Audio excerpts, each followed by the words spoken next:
What's up, y'all? And welcome back to The Quiet Loud. I'm DeAnthony Collins, your host, your fellow introvert, and this is episode 4. But before we dive in, I want to ask you, hit subscribe and follow wherever you're listening. And if you're on Apple or Spotify, drop a 5-star review. That's how we can grow this community, and I can't do it without y'all. So now, let's get into it.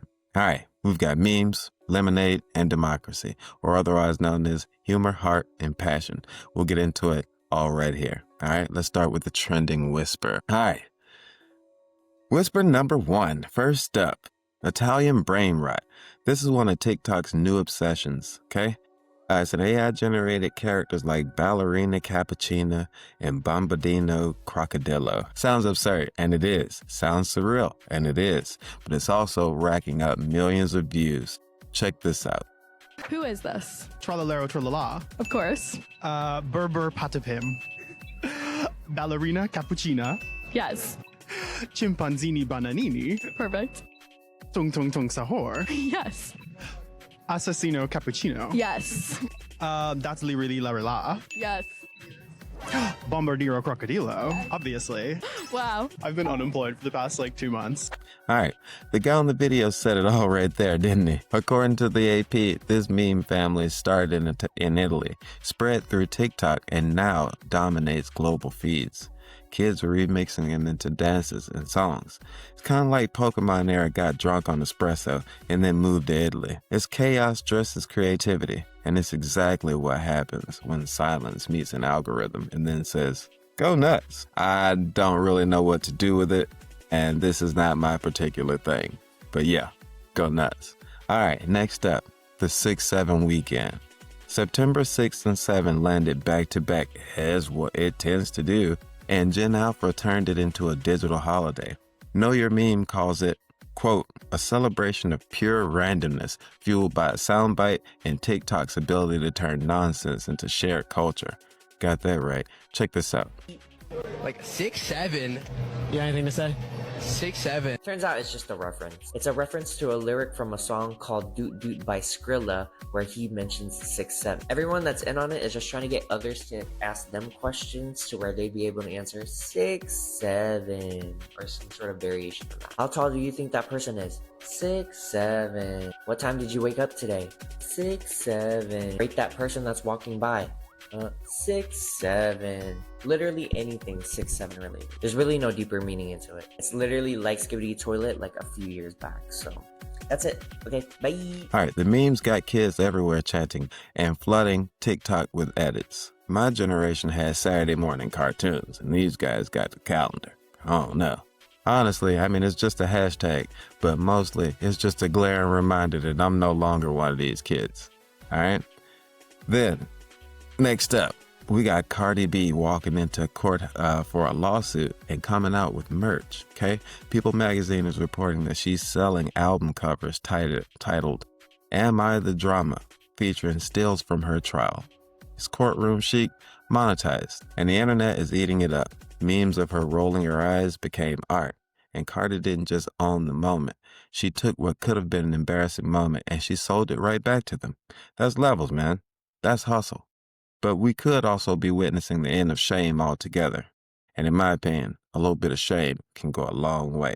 But finally, my personal favorite, the U.S. Open wasn't just about Novak Djokovic's serve. It was about a lemonade stand outside the stadium. According to the Times of London, the kids running it put up a sign that said, "This lemonade stand is never going out of business." Okay? Doubles champion Taylor Townsend herself was spotted supporting the stand, and the cute kid clerk. Check this out. I remember you from the other day. Hi, Taylor. Hi. How are you? I'm good. Look, I only got $8. No, it's free. I know, but I still want to give you something. Okay. Okay, do half for me and half for you. We share it. Cheers. That can buy you half a acai bowl. Thank you so much. You're welcome. I'm going to go in the locker room and try and round up some more cash from some players, okay? I think it went viral because it was so pure. It was wholesome, it was simple, and to me, it was symbolic. Keep it up, kids. Don't ever go out of business. And now that we've had a little bit of fun, let's get to some of the more serious stuff on the quiet countdown. So, here's a countdown. 4 headlines, 4 truths about silence and about noise. Number 1, the ICE raid at a Hyundai EV plant in Georgia. Reuters is reporting that at least 475 people were detained, the largest single DHS enforcement action in history. South Carolina's government even raised some concerns about their own citizens being swept up in this raid. The Guardian called it an unprecedented spectacle designed for headlines, not safety. I can't agree more, guys. This is not about immigration reform. This is not about policy. This is purely about optics. Families being separated for political theater. I am not here for that, guys. Silence lets cruelty masquerade here as policy, and we just can't have that. Number 2, Trump has rebranded the Department of Defense as the Department of War. And the AP News says the executive order has already begun to change signage at the Pentagon. Quote, the new name reflects America's historic posture of strength. Look, man, words matter. Okay? We had it as the Department of War for years and years. Stuff gets old. Stuff becomes antiquated and unuseful. There was a time where we couldn't vote. There was a time where women, blacks, all kinds of folks did not have the kind of freedoms and protections that we have right now. When you hear the words Department of Defense, that says protection. It makes you feel like there's a sphere of protection around you. The Department of War says aggression. Okay? Silence lets symbolism slip by unnoticed. This is not rebranding.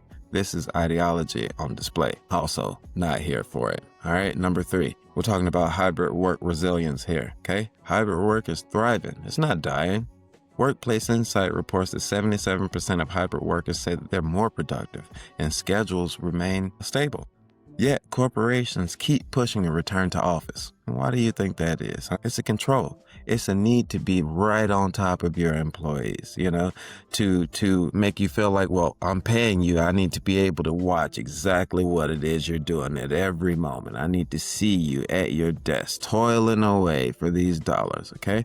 That's the noise from the top. But the quiet truth from the people is that hybrid is equity. It balances life, caregiving, and access. If you're fighting hybrid, you're fighting fairness. And as we're moving forward, the workforce is not going to accept it. All right. So you either get with the times or you get left behind. All right. Number 4, we've talked about this in past episodes, and I'm going to keep bringing it up because it's so important and we have to be paying attention to it. And I'm referring to the redistricting efforts happening all around this country. But right now I'm talking more about the Missouri Republicans, okay? And they're forcing this mid-decade redistricting that we've seen happening elsewhere as well. And they're targeting Kansas City's Democratic seat, okay? KCUR is reporting that the NAACP filed a lawsuit calling it unconstitutional, and Congressman Emmanuel Cleaver told reporters that we're going to, quote, fight this all the way, probably ending up in the Supreme Court. All right? This is democracy under a pen. This is people trying to change the game right in front of our faces. But the people in KC, they're redrawing their boundaries with protests.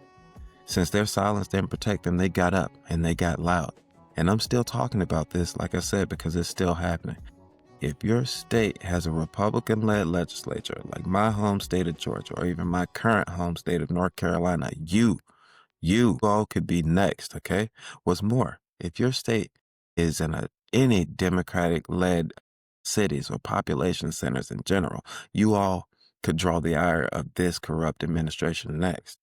Be it the next large ICE raid, be it federalized troops patrolling your streets, or even a lack of FEMA response after an emergency or a natural disaster strikes. So you guys better make sure you watch this space, okay? All right, that was the quiet countdown. Raids, rebrands, resilience, and redistricting, okay? Silence is never neutral. It either protects lives or it powers truth. We get to decide, okay? Now let's get into the listener echo. This week's echo goes thusly, all right? What was the most random, silly, or wholesome thing that made your silence break this week? For me, of course, it was the lemonade stand, man. Something about those kids hustling outside the U.S. Open saying we're never going out of business, that hit me because it's about more than just lemonade. It's about their resilience And who better to teach us jaded adults about resilience than a group of kids and all the children in our world? As an educator and as a parent, I know this firsthand just like most of you. So what was it for you?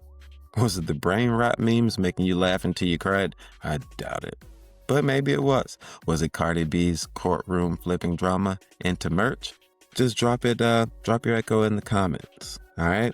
Or DM, or hit me up at thequietloudpod@gmail.com, spelled just like it sounds, quietloudpod@gmail.com, okay? And I'll try to share some of your voices in the next episode, because this space isn't just for me, it's for us, okay? All right. So today, we laughed at AI crocodiles, celebrated the 6-7 weekend, clapped for Cardi's courtroom hustle, and cheered on a lemonade stand. Then we dug into ICE raids, the Department of War, hybrid work, and protests that prove silence can't erase us. That's the recipe, guys. Heart, humor, passion, and truth. And if you vibed with today's episode, please don't forget, subscribe, follow, and drop a 5-star review. That's how this space will grow and how our voices will get amplified, okay? I'm DeAnthony Collins, and as always, be loud in your listening. And until next time, this has been The Quiet Loud.